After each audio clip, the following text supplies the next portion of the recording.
Yes. The Britishers came as traders, stayed as rulers, and left as friends. This line aimed to capture the essence of British colonial era in India. A very warm good morning to all of you present here.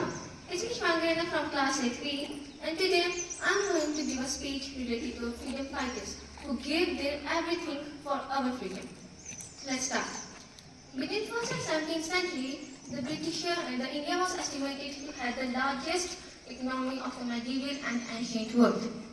But then Britishers came.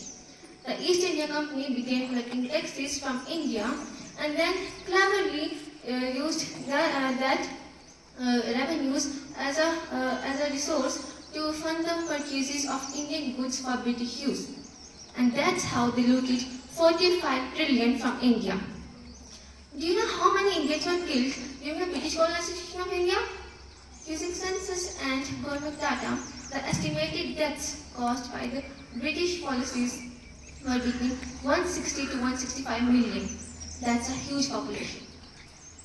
Now it's time to tell you two most not famous freedom fighters who gave their everything for our freedom that you must know as an Indian.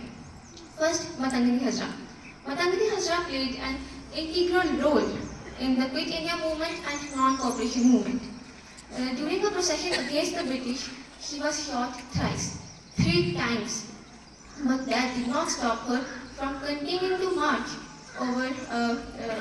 against the British. Then, as she kept chanting Vande Mataram till her last breath.